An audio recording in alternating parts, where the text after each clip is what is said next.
ओम नमः शिवाय। दोस्तों, स्वागत है आपका अपने चैनल मदर अर्थ योगिक यात्रा पे। श्रीमद् भागवत गीता सीरीज के 13वें अध्याय में हम सभी ने जाना क्षेत्र क्षेत्रज्ञ विभाग योग क्या है। क्षेत्र क्षेत्रज्ञ यानी शरीर और उससे संबंधित जितनी भी उपलब्धियां हैं या विकार हैं, वो जो वहन करता जो शरीर है उसके क्या क्या गुण हैं और क्या क्या दोष उत्पन्न होते हैं, उस क्षेत्रज्ञ के जो होते हैं उनमें क्या क्या दोष और क्या क्या गुण हो सकते हैं, उनके गुण विभाग को भी बतलाया गया और गुण रहित विभाग को भी श्री कृष्ण ने बहुत अच्छे से अपने शिष्य अर्जुन को समझाया। और अब आगे चतुर्थो अध्याय है जो गुण त्रय विभाग योग के बारे में है। अब ये गुण त्रय विभाग योग क्या है? गुण त्रय विभाग योग अर्थात 3 गुणों का जो विभाग होता है, रजस, तमस और सत्व गुण के बारे में व्याख्या दी गई है। इसमें वो समझना है कि कौन से गुण को धारण करके मनुष्य कौन से विभाग को प्राप्त होता है, कहाँ कहाँ फंसता है, कहाँ उस फसान से निकल सकता है, निकलता है, और जो निकलते हैं वो मुनि और महात्मा जन, फिर उनको कैसी उपलब्धि प्राप्त होती है, कौन सा स्थान प्राप्त होता है, इस विषय में। तो चतुर्दशो अध्याय को शुरू करने से पहले हम सब एक छोटा सा ध्यान करेंगे जो अपने गुरुदेव को समर्पित।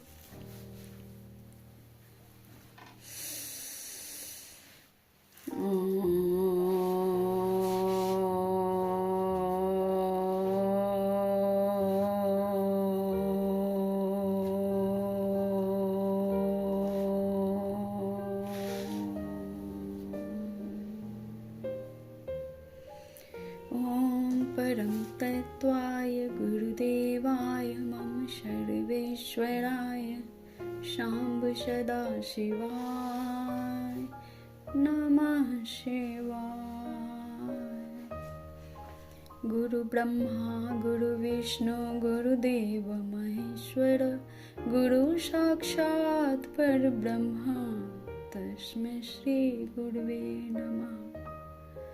ओम नमः शिवाय।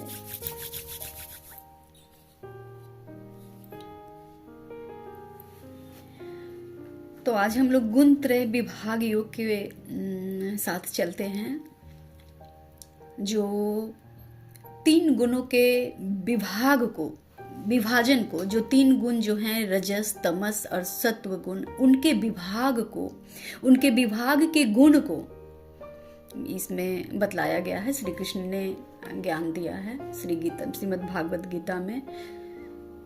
तो भगवान बोले, ज्ञानों में भी अति उत्तम उस परम ज्ञान को मैं फिर कहूंगा, जिसको जानकर सब मुनिजन इस संसार से मुक्त होकर परम सिद्ध को प्राप्त हो गए हैं। अर्थात जितने मुनीषी हैं, मनीषी हैं, जितने बुद्ध जन हैं, जितने मुनि जन हैं, वो इस ज्ञान को जो प्राप्त होकर और मुक्त होकर परम सिद्धि को प्राप्त हो गए हैं, उनके बारे में श्री कृष्ण कह रहे हैं कि वैसे ज्ञान को मैं फिर से कहूंगा। इस ज्ञान को आश्रय करके अर्थात धारण करके मेरे स्वरूप को प्राप्त हुए व्यक्ति सृष्टि के आदि में पुनः उत्पन्न नहीं होते और प्रलय काल में भी व्याकुल नहीं होते।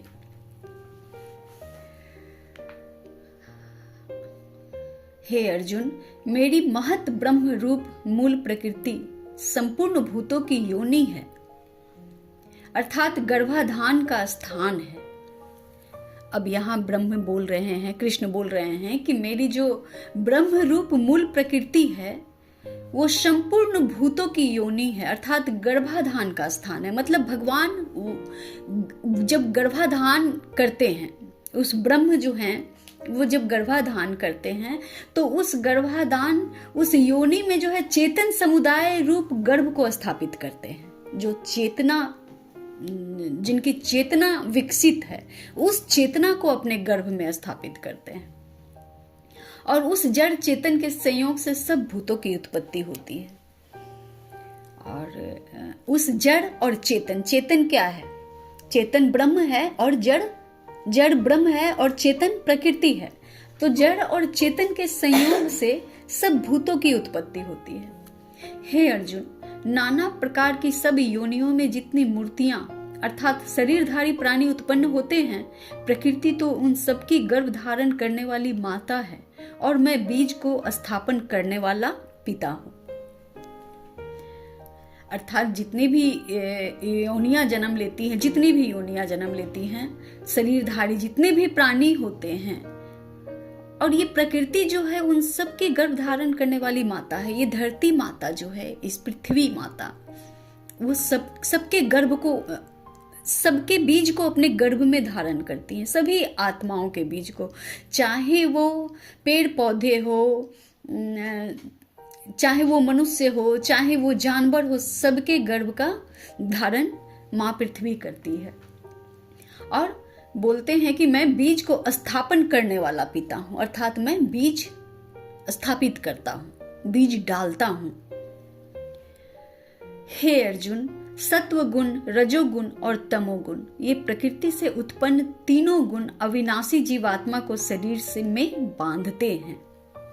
अब जो है तीन गुण, सत्व, रज और तम, जो अविनाशी आत्मा हैं, उनको शरीर में जन्म देते हैं, यानी शरीर में उन्होंने बांध दिया, पैक कर लिया। अब ये जो मानव शरीर है वो एक प्रकार का एक डब्बा ही तो है, जिसको चेंज भी करना होता है, जो कई सारे सिस्टम में बंद हैं। कोई अपने मनोविकार के सिस्टम में बंद है, कोई अपने परिवार के सिस्टम में बंद है, कोई अपने ही मन स्थिति को धारण और परिणाम को भोगने में, बस ये शरीर ही तो बंद है, डब्बा है इसमें।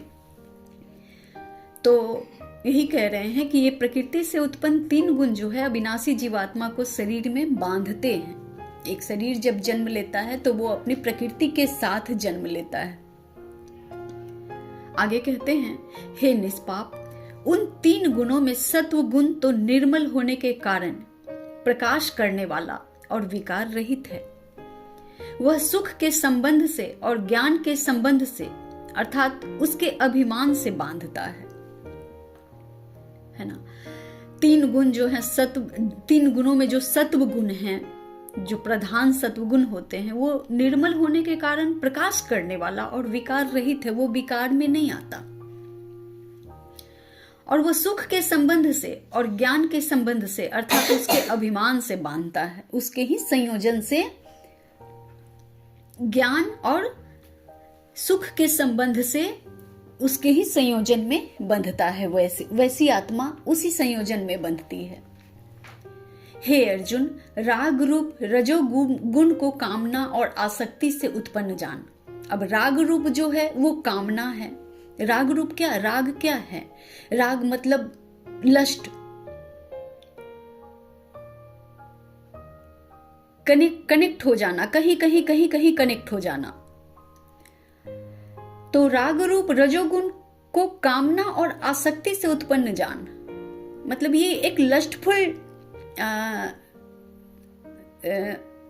आसक्ति है, अनायास ही जो केवल आसक्ति है। जैसे अति मोह में पड़ जाना, अति मोह, किसी भी चीज की अति बुरी होती है, लेकिन अति मोह में सभी मनुष्य फंसते हैं।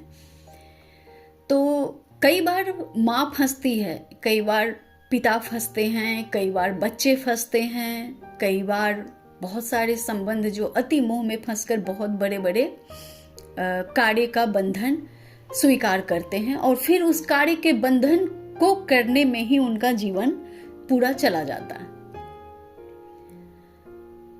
तो वह आगे कहते हैं, वह इस जीवात्मा को कर्मों के और उनके फल के संबंध से बांधता है। क्लियर है यहाँ कि जो आसक्ति से उत्पन्न रजोगुण की कामना से अगर बंधा हुआ अगर मानव है, तो वो जीवात्मा को कर्मों के और उनके फल से बांधता है। अर्थात कामना अगर है कि मेरा पुत्र,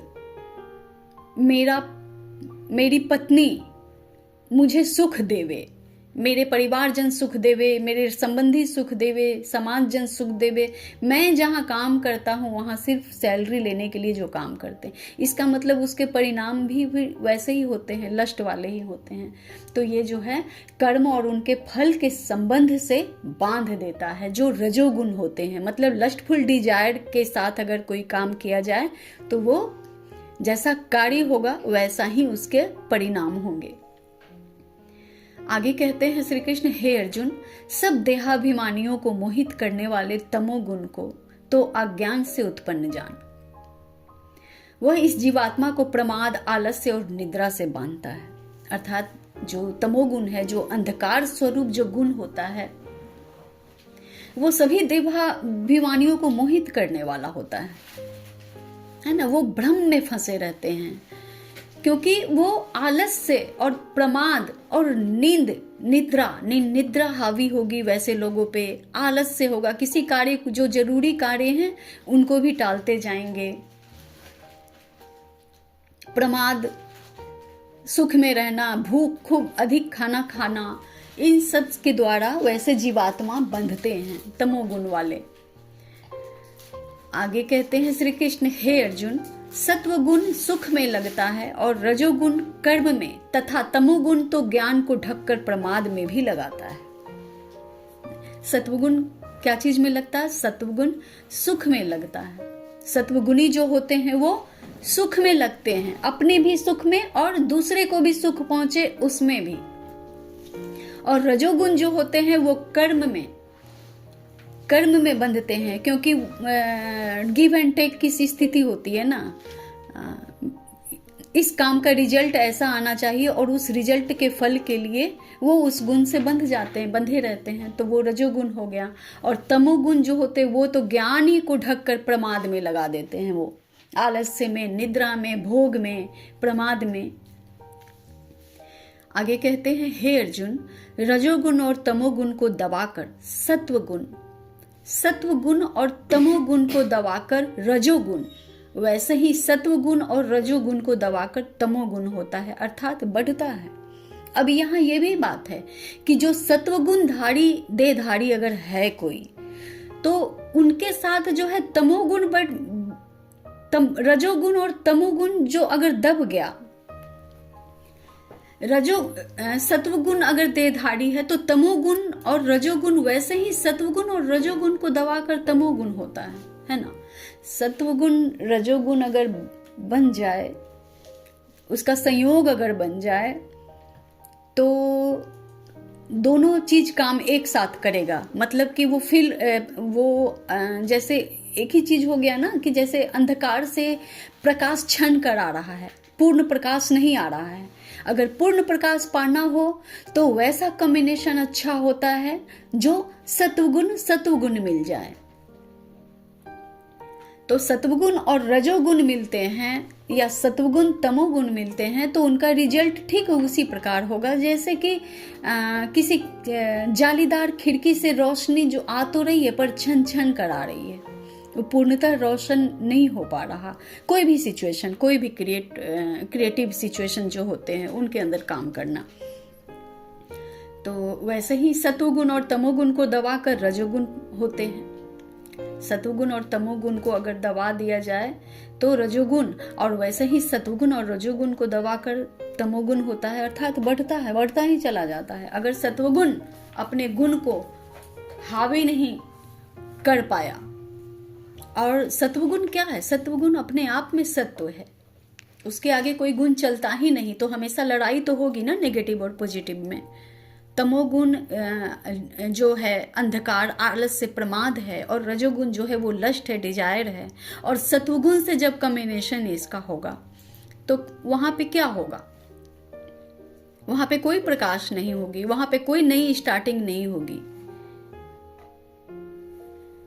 लेकिन सत्वगुण अपने आप में कंप्लीट है। अगर वो कॉम्बिनेशन ना भी बनाए, जब तक समझ में आता है तब तक कम्बिनेशन है। अगर सत्वगुण को अपने मूल स्वरूप का पता चल जाए तो वो सब कोई कम्बिनेशन उसके साथ नहीं होगा, सिर्फ सत्वगुण ही सत्वगुण रह जाते हैं। आगे कहते हैं श्री कृष्ण, जिस समय इस देह में तथा अंतःकरण और इंद्रियों में चेतना और विवेक शक्ति उत्पन्न होती है, उस समय ऐसा जानना चाहिए कि सत्वगुण बढ़ रहा है। अब बतला रहे हैं कि कब कैसे पता चले कि सत्वगुण बढ़ रहा है। पूरी तरह मैं चेतना से के साथ कनेक्टेड हूं, तो जिस समय देह तथा अंतःकरण और इंद्रियों में चेतना और विवेक शक्ति उत्पन्न होती है। मान लो आप किसी क्वेश्चन का आंसर चाहते हो और जब एकदम एकाग्र शांत रहते हो और जो एकदम धीरे से भीतर से जब आवाज आती है ना, वही जो चीज होती है वही सत्वगुण से उत्पन्न ज्ञान होता है या गाइडेंस होता है। तो वैसे ही जानना चाहिए। तो जिस समय इस देह तथा अंतःकरण और इंद्रियों में, है ना, वही बात हो गई ना, जब अंतःकरण, इस शरीर के अंतःकरण में और इंद्रियों में, जब आपकी इंद्रियां भी बोल रही हैं, चेतना और विवेक शक्ति जब उत्पन्न होती है, उस समय ऐसा जानना चाहिए कि सत्वगुण बढ़ा है। आगे कहते हैं, हे अर्जुन, रजोगुण के बढ़ने पर लोभ, प्रवृत्ति, स्वार्थ बुद्धि से कर्मों का साकाम भाव से आरंभ, अशांति और विषय भोगों की लालसा, ये सब उत्पन्न होते हैं। अब रजोगुण से लोग डील तो करते हैं, लस्टफुल डिजायर से काम तो करते हैं कि इस काम का मुझे ये रिजल्ट मिलना चाहिए, लेकिन उससे क्या होता है? उससे होता है लोभ, प्रवृत्ति, है ना, टेक्निक पे टेक्निक, स्वार्थ बुद्धि, स्वार्थ के कारण, और कर्म के साकाम भाव से आरंभ, मतलब जो कोई काम करूंगा तो उसका आउटकम मिलना चाहिए, वैसे साकाम भाव से आरंभ, और अशांति, और इसमें तो परेशानी होती ही है ना, अशांति होती है, अनिद्रा, विषय भोग की लालसा बढ़ जाती है। इसमें कितना सारा चीज जमा करूं, कितने सारे चीज को जोड़ लूं कि मुझे सुख मिलेगा, दिन रात उसके पीछे भागते हैं, मेहनत करते हैं। मेहनत करना और भागना गलत नहीं है, चीजों को अचीव करके स्वयं को स्थापित करना गलत नहीं है, पर क्या होता है कई बार कि जो लस्टफुल डिजायर से ऑपरेट करते हैं लोग, उनमें बहुत सारी बीमारियां, श्वास की बीमारियां, अनिद्रा, बेचैनी, अपने ही स्वयं के भागम दौड़ और काम से जीवन में आत्मा को तृप्ति न मिलना, ये सब चीज जो है वो उत्पन्न होती है शरीर, मन, मस्तिष्क, आत्मा, सभी चीजों में, और इससे बीमारियां उत्पन्न होती हैं। और जब अशांति रहेगी मन में तो वातावरण कैसे सुधरेगा? जब स्वयं में प्रसन्नता ना हो, लेकिन आवरण तो है कि हम प्रसन्न हैं, खुश हैं, संतुष्ट हैं। चीजें जो है वो लोगों के यूज के लिए होती हैं, जैसे जितनी भी चीज अचीव कर लो वो यूज के लिए होती हैं, वो आपके दैनिक जीवन में काम आती हैं, ठीक है, लेकिन उसमें फंसते भी तो हैं हम, उसमें फंसकर अपने समय, बहुमूल्य समय को स्वयं के साथ कनेक्ट करने को, परमात्मा ब्रह्म यानी स्वयं के मूल स्वरूप को आत्मसात कर आत्मा को बलि बनाने में बाधा पैदा करती हैं, है ना। तो इस सब से क्या होती है? विषय भोगों की लालसा उत्पन्न होती है। विषय भोग अंततः आत्मसंतुष्टि और स्वास्थ्य, मानसिक प्रसन्नता, मानसिक संतुष्टि नहीं दे सकता। तो आगे कहते हैं श्री कृष्ण, हे अर्जुन, तमोगुण के बढ़ने पर अंतःकरण और इंद्रियों में अप्रकाश, कर्तव्य कर्मों में अप्रवृत्ति और प्रमाद अर्थात व्यर्थ चेष्टा और निद्रादि अंतःकरण की मोहिनी वृत्तियां, ये सभी उत्पन्न होते हैं, है ना। तमोगुण बढ़ने से जो अर्थात तमोगुण के बढ़ने पर अंतःकरण में और इंद्रियों में अप्रकाश, है ना, कोई क्लियर विजन न दिखना, किसी चीज के परिप्रेक्ष्य को न जानना, न समझ पाना, क्योंकि आलसी, प्रमादी, स्वार्थ, लालसा, अहंकार, ये सब जब हावी हो मनुष्य की चेतना पर, अंतःकरण और इंद्रियों में अप्रकाश व्याप्त होगा। ये सब तमोगुण गुण के लक्षण है, जो इंद्रियों में अप्रकाश का होना, इंद्रियों यानी क्लियर विजन ना आना किसी चीज के प्रति, और कर्तव्य कर्मों में अप्रवृत्ति, कर्तव्य कर्म में अप्रवृत्ति हो जाती है, और प्रमाद अर्थात व्यर्थ चेष्टा, निद्रादि अंतःकरण की मोहिनी वृत्तियां, ये सभी उत्पन्न होते हैं। अंतःकरण की मोहिनी मोह हो जाता है, मोहिनी वृत्तियां हो जाती है। ये कर लूं तो थोड़ी देर और सो जाऊं, ये काम करने से ये हो जाएगा, है ना। ये सब चीज जो है तमोगुण के बढ़ने पर, नट सेल में ये है कि क्लियर विजन ना मिलना, अपने लाइफ के प्रति क्लियर विजन का ना आना। आगे कहते हैं, जब यह मनुष्य सत्व गुण की वृद्धि में मृत्यु को प्राप्त होता है, तब तो उत्तम कर्म करने वालों के निर्मल दिव्य स्वर्ग आदि लोगों को प्राप्त होता है। अर्थात यहां ये बतला रहे कि सत्वगुणी जब मृत्यु जब उनको प्राप्त होती है तो उन्हें क्या क्या प्राप्त होता है। इससे पहले जो हमने जाना कि सत्वगुण, तमोगुण और रजोगुण के गुण क्या क्या हैं, वो सब गुण होने पे शरीर में और मन मस्तिष्क में क्या लक्षण होते हैं। अब उस आत्मा की उस शरीर की मृत्यु के बारे में है कि वैसे जब मनुष्य सत्वगुण की वृद्धि में, जब सत्वगुण वृद्धि होती है, मृत्यु को जब वो प्राप्त होते हैं, तब तो उत्तम कर्म करने वालों के निर्मल दिव्य स्वर्गादि लोकों को प्राप्त होते हैं। और रजोगुण के बढ़ने पर मृत्यु को प्राप्त होकर कर्मों की आसक्ति वाले मनुष्य में उत्पन्न होता है, तथा तमोगुण के बढ़ने पर मरा हुआ मनुष्य कीट, पशु आदि मूढ़ योनियों में उत्पन्न होता है। तो सत्वगुण जो होते हैं, सत्वगुणी आत्मा जब भोगती है, दिव्य निर्मल स्वर्गादि लोकों को भोगती है। और रजोगुण के बढ़ने पर जब मृत्यु होती है तो आसक्ति से जो उत्पन्न होता है, आसक्ति से जो अगर अटका हुआ है ना, मन बुद्धि अगर कहीं पे अटकी हुई है, आसक्ति है, तो वैसे तमोगुण बढ़ने पर मरा हुआ मनुष्य जो है वो कीट, पशु आदि मूढ़ योनियों में उत्पन्न होता है। मूढ़ योनि, मूर्ख पशु महादेव जो है पशुपतिनाथ भी हैं, और वो पशुपतिनाथ सिर्फ पशुओं के विषय में नहीं कहा गया है। वैसे जितने भी प्राणी हैं, शरीरधारी प्राणी हैं, जिनमें चेतना का नितांत अभाव है, बोध दृष्टि नहीं है, वैसे मनुष्य भी पशु तुल्य हैं। यहाँ पृथ्वी पे जितने मनुष्य हैं वो उनको पशु कहा गया है, पशुपतिनाथ, पशुपति हैं वो सब पशुओं के वो पति हैं। उनके चरण शरण में जाने पे ही चेतना की प्राप्ति होती है, उनके चेतना का उत्थान होता है। तो वैसे जो है तमोगुण बढ़ने पर जब वैसे मरते हैं लोग, तो पशु आदि मूढ़ योनियों में उत्पन्न होते हैं। और श्रेष्ठ कर्म का तो सात्विक अर्थात सुख, ज्ञान और वैराग्य आदि निर्मल फल कहा है। राजस कर्म का फल दुख एवं तामस कर्म का फल अज्ञान कहा है ना। और सत्व गुण से ज्ञान उत्पन्न होता है, और रजोगुण से निसंदेह लोभ तथा तमोगुण से प्रमाद और मोह उत्पन्न होते हैं, और अज्ञान भी होता है। सत्वगुण से जो है वो ज्ञान उत्पन्न होता है, और रजोगुण जो होती है, जो लस्टफुल होती है, वो निसंदेह लोभ पैदा करती है वो।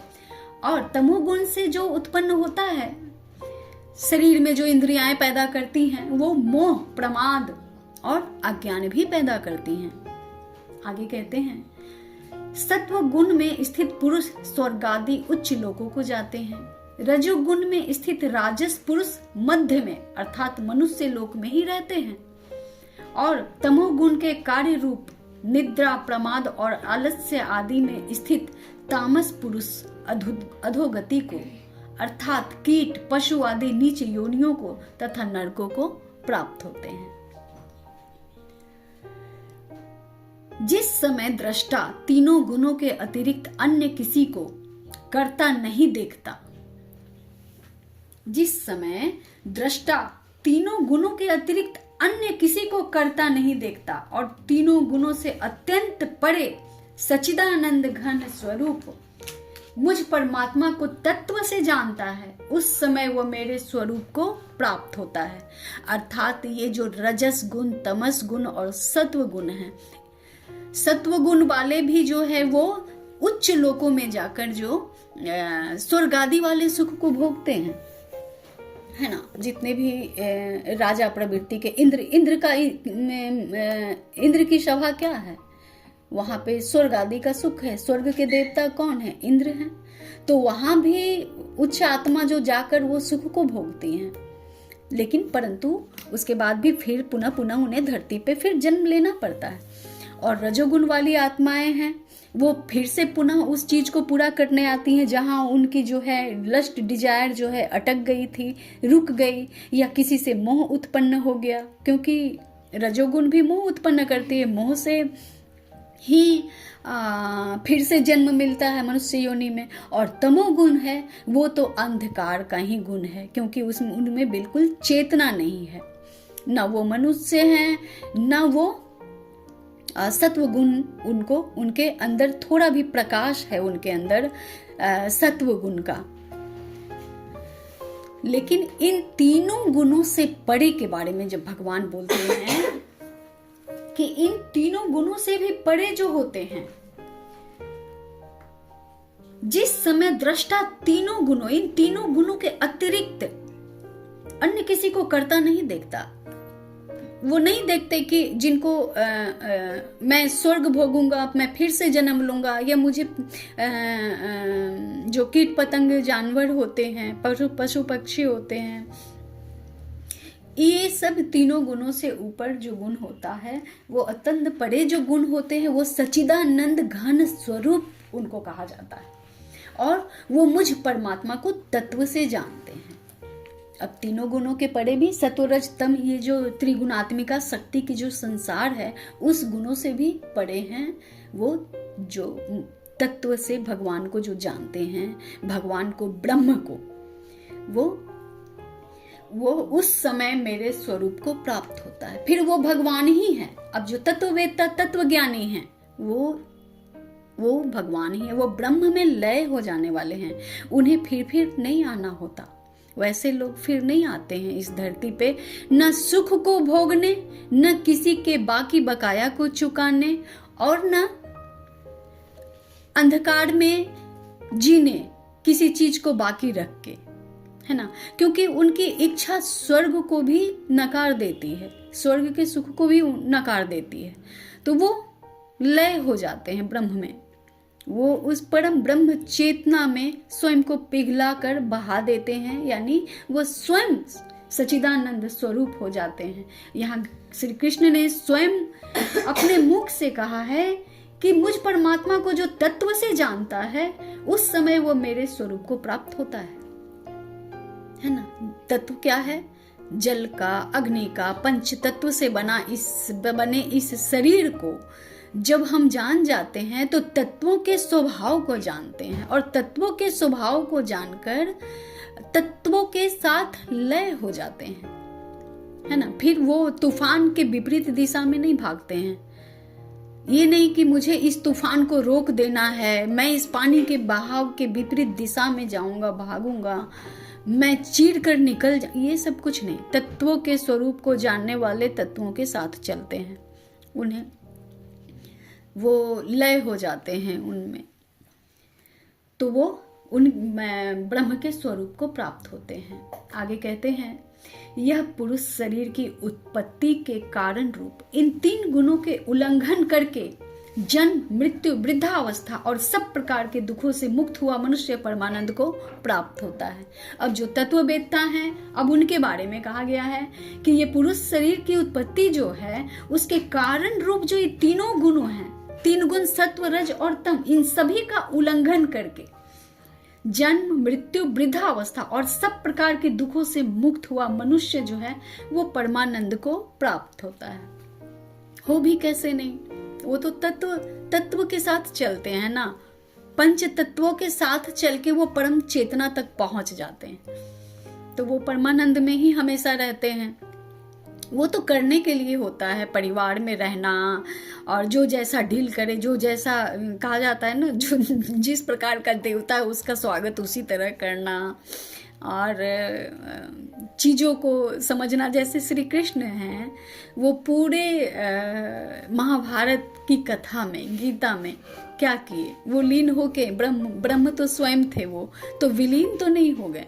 उन्होंने अपने कर्म कर्तव्य को बतलाया है, दिखाया है कि समाज में, परिवार में कर्म और कर्तव्य कैसा होना चाहिए। ये अलग बात है कि इस चीज तक प्राप्त करने में इतनी जद्दोजहद, इतनी यात्रा, इतनी कठिन से कठिनतम यात्रा है। ये परिवारजनों के लिए ये गीता सीरीज की शुरुआत की गई है, क्योंकि जो मुनि हैं, ऋषि हैं, उनकी यात्रा तो पहाड़ों की है, एकांतवास की है। लेकिन अगर आप परिवार में रहकर, अगर आपने अपने आप को तपाकर तत्वों की प्राप्ति की है, या तत्व प्राप्त करना, तत्वों के ज्ञान को समझना चाहते हैं, तब ये समझ लो कि कठिनता ही कठिनता है। जैसे संत पहाड़ पे, बर्फ में, पानी के भीतर, भूमि के भीतर, अग्नि के बीच में जैसे वो रह सकते हैं और जीवित निकल आते हैं, ठीक इसी प्रकार परिवार भी वही चीज है। अब महादेव को ही देखो ना, सबसे बड़े बैरागी और सबसे बड़े पारिवारिक, उनसे बड़ा भी कोई उदाहरण है क्या, है ना। श्रेष्ठतम परिवार के वो पुरुष हैं, श्रेष्ठ परिवार है उनका, क्योंकि उन्होंने अपनी शक्ति को ही आत्मसात कर लिया, स्वयं में समा लिया। तो उनसे बड़ा पारिवारिक कोई नहीं और उनसे बड़ा बैरागी कोई नहीं। तो आप सोचिए कि अगर आप अपने तप की यात्रा में हैं, अगर आपकी एनलाइटमेंट, आपकी आत्मा बोल रही है बार बार कि ये जो है, जहां से हो डील हो रही है, ये सब नश्वर है, ये सब खत्म हो जाने वाली है चीजें हैं, तो फिर सत्य क्या है? सत्य तो आप ही के अंदर है, आप ही के अंदर छिपा हुआ है। आप ही सत्य हो, आप ही सत्य स्वरूप हो, सच्चिदानंद आपके ही अंदर अंगुष्ठ मात्र आत्मा, अंगुष्ठ मात्र जो आकृति मनुष्य के अंदर है आत्मा, उसी आत्मा में उनका संस्फुरन है। और उसको जब तत्ववेत्ता तपाकर, अब ये जो मनुष्य, जो ऋषिगण हैं, वो पंच महाभूतों में स्वयं को तपाते हैं। और अगर परिवार में रह रहे तो आप परिवार छोड़ नहीं सकते, आपकी कर्म भूमि है वो।